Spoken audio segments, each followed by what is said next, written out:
Good day, dear sisters in Region 11.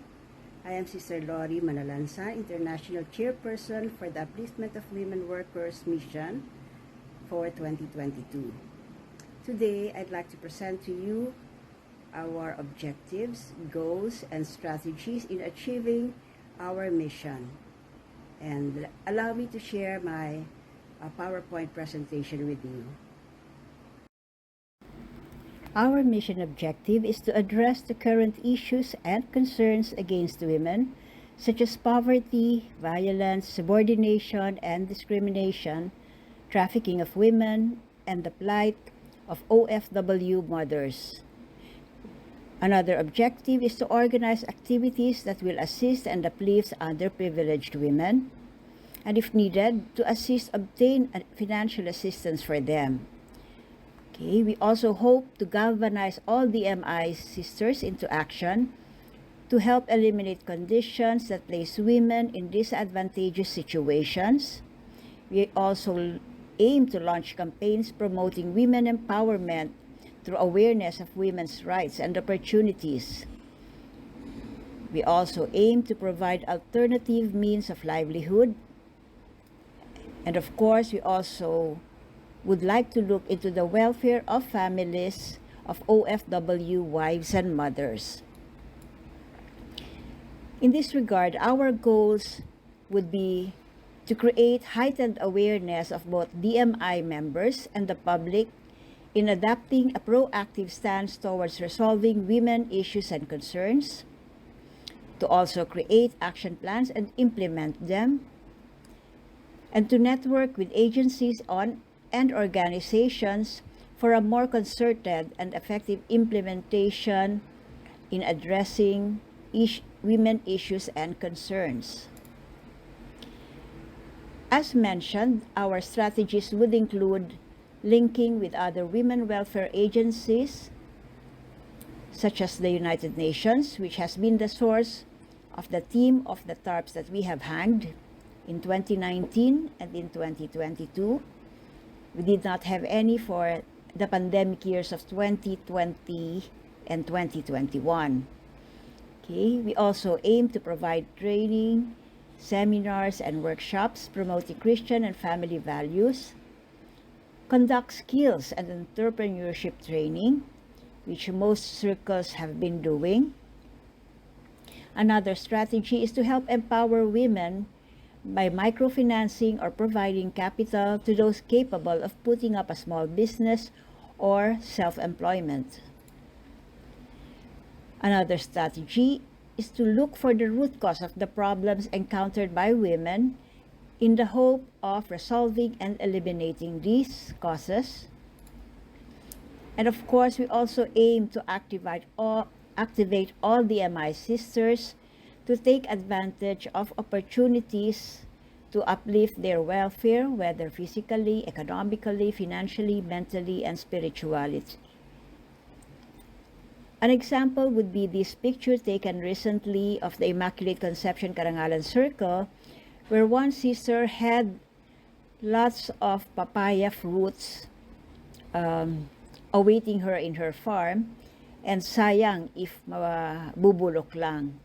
So what she did was to haul all of the papaya fruits and invited the community and conducted an achara making demo, which is also a good startup for those who are looking for businesses. And they were able to do a sellout on the first day that they conducted the demonstration. Another strategy is to help empower women by reminding them of their rights and upholding their dignities and self-respect. In 2019, our theme was Generation Equality. And for 2022, it was Gender Equality Today for a Sustainable Tomorrow. As mentioned, these are both the themes of the United Nations. Another strategy is to help women in crisis by coordinating with agencies that can help extend legal, medical, spiritual, and psychological assistance, and if needed, seek help from authorities to rescue women in disadvantageous situations, and eventually, if needed, rehabilitate the rescued women through a woman empowerment program. Another strategy to achieve our goals is to address special concerns of women OFWs regarding safeguarding the morals and values of their families. Okay. To help implement our strategies, we have 3 area coordinators to help me do this. For Luzon, we have Sister Apple Mislang. For Visayas, we have our very own Sister Nida Katubao. And for Mindanao, we have Sister Shirley Corvera. So, what are our action plans towards accomplishing the upliftment of women workers mission goals for 2022? Okay. To do this, we have 2 types of project. The first would be local projects. These are projects that was initiated and implemented by individuals, circles, or dioceses. Then we have the national projects, which was implemented for all regions by the chairperson and area coordinators.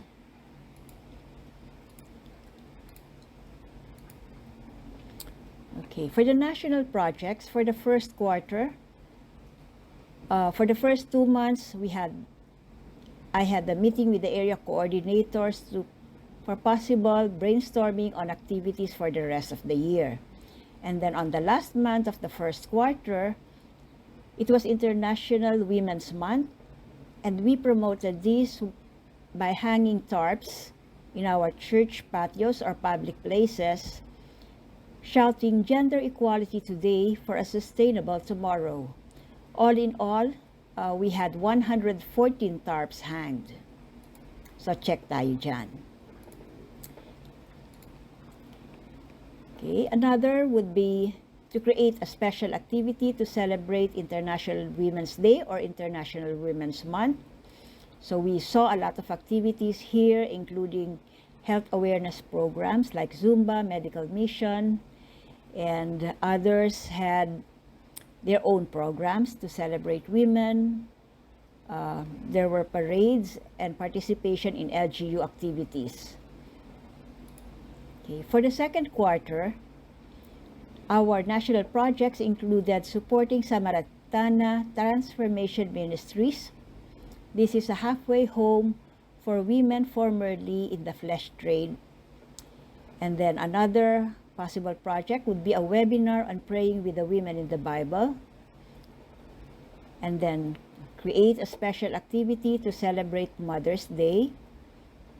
Another would be to provide support to women election volunteers for the national elections by providing funds, food, or other forms of assistance and support. And then to create a special activity on Father's Day to toast single-parent mothers. Okay. There were 34 circles who reported having Mother's Day projects completed. Okay. The projects included giving roses to mothers after Mass, having programs, visiting elderly mothers, and even visiting caretakers of orphanages and religious institutions which takes care of orphans. Okay. Another second quarter project was to provide support to women election volunteers. So we saw a lot of our circles. There were 20 who reported participation. I know that some have not yet completed their reports yet, but the support that they gave were in various forms. Some acted as poll watchers, others acted as desk assistance personnel, others were in the kitchen brigade, others donated food and hygiene kits. Okay. Another national project was to create a special activity to celebrate Father's Day for mothers who are solo parents. There were only 2 circles who participated, who who reported that they participated. Okay, this is not surprising because we came up with this project only on the first week of June, and Father's Day was June 19, so there was just 2 weeks to prepare for that. Maybe we can do better next year. Okay, another project would be to tie up with Samaritana Transformation Ministries. So what is Samaritana Transformation Ministries? It is a halfway home for women who were former flesh workers, and most of them are stay outwards and stay only for 3 to 5 days a week from 8 a.m. to 5 p.m. This NGO aims to empower women despite their unfortunate pasts in the hopes of providing them a brighter and happier future. With the visits to the Samaritana Transformation Ministries, the women are introduced and exposed to developing habits like starting the day with a morning prayer, listening to inspiring talks, singing, doing morning warm-ups, and interacting with staff, volunteers, leaders, trainees, and friends. The staff are also provided with workshops and seminars to help them manage and cope with the needs of the group. This ministry also provides scholarships for some of the children of the wards. So how do they sustain their operations? Okay. They do this by trying to become financially independent, although they welcome donations from well-meaning supporters. Okay. So with the livelihood projects, okay, this aims to address the root cause of their former problem, which is being in the flesh trade, because oftentimes the only reason that women do this is because of poverty. The livelihood activities that they participate in would be raising mushroom and other vegetables and herbs done through hydroponic gardening. They also do arts and crafts like foot rug making, face mask beaded straps, coming up with plastic bank faith program, using their garden as the space for collection center, and selling these plastic bottles for recycling.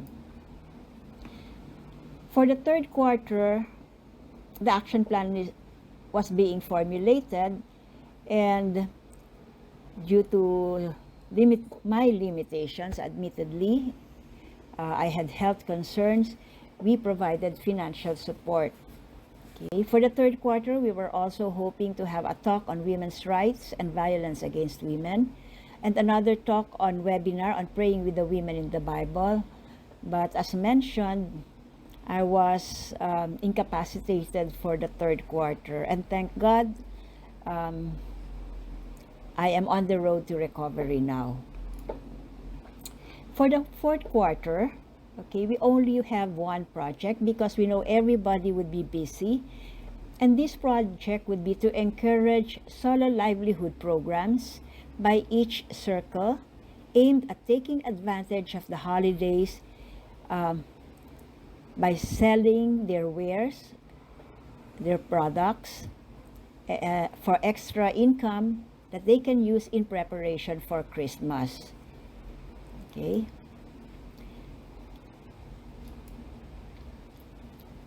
As of the third quarter, we classified the projects that we have had.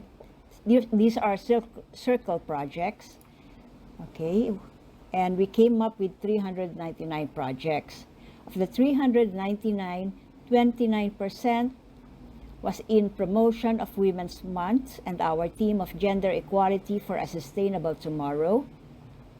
Livelihood demonstrations came in at 13%, talks, webinars, and seminars at 12%.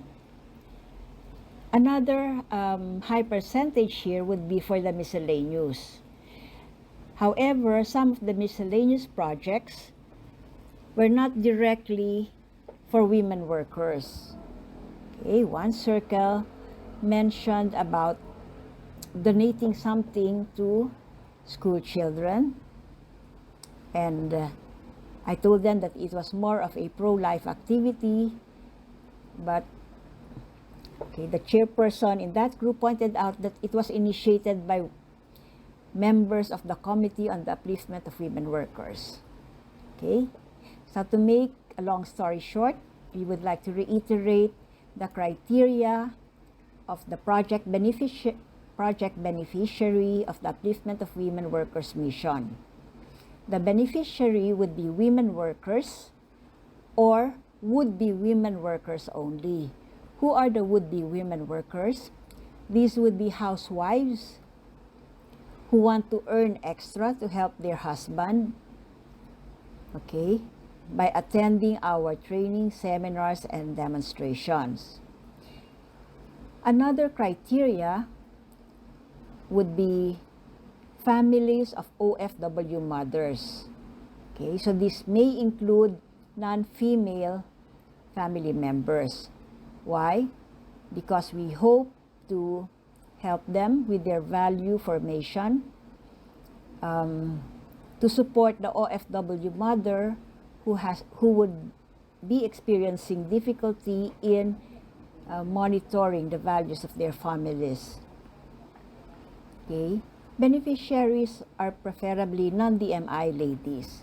In the past, we have seen a lot of projects wherein the beneficiaries were DMI ladies, okay, who are in need of help.